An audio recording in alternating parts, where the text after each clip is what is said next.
رسول اللہ صلی اللہ علیہ وآلہ وسلم کے آنسو، تحریر نمبر 42۔ خشیت الہی اللہ تعالیٰ کا بہت بڑا انعام ہے، جس کو نصیب ہو جائے اس کی فضیلت۔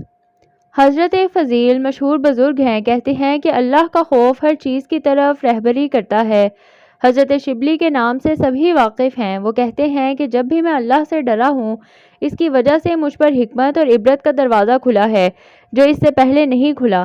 حدیث شریف میں آیا ہے، اللہ جل شانہ فرماتے ہیں کہ میں اپنے بندے پر وہ خوف جمع نہیں کرتا اور وہ بے فکریاں نہیں دیتا۔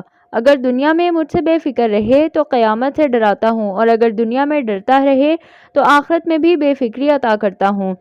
حضور اکرم صلی اللہ علیہ وآلہ وسلم کا ارشاد ہے کہ جو اللہ سے ڈرتا ہے ہر چیز اس سے ڈرتی ہے، اور جو غیر اللہ سے ڈرتا ہے اس کو ہر چیز ڈراتی ہے۔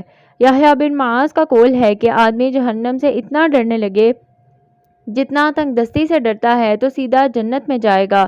حضرت ابو سلیمان درانی رضی اللہ تعالیٰ عنہ فرماتے ہیں، جس دل سے اللہ کا خوف جاتا رہتا ہے وہ برباد ہو جاتا ہے۔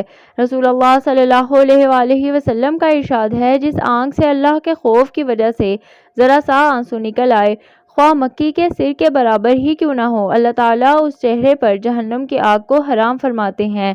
رسول اللہ صلی اللہ علیہ وآلہ وسلم کا ارشاد ہے کہ جب مسلمان کا دل اللہ کے خوف سے کامتا ہے تو اس کے گناہ ایسے جھڑ جاتے ہیں جیسے سوکھے درخت سے پتے جھڑتے ہیں۔ رسول اللہ صلی اللہ علیہ وآلہ وسلم کا ایک اور ارشاد ہے کہ جو شخص اللہ تعالیٰ کے خوف سے روئے اس کا آگ میں جانا ایسا ہی مشکل ہے جیسے دودھ کا تھنوں واپس جانا۔ حضرت ثابت رضی اللہ تعالیٰ عنہ بنانی کی آنکھیں دکھنے لگیں۔ حکیم نے کہا کہ ایک بات کا وعدہ کر لو، آنکھیں اچھی ہو جائیں گی، کہ رویا نہ کرو۔ کہنے لگے آنکھ میں کوئی خوبی نہیں اگر وہ روئے نہیں۔ رسول اللہ صلی اللہ علیہ وآلہ وسلم خوف خدا اور فکر آخرت سے بعض دفعہ ساری ساری رات روتے رہتے۔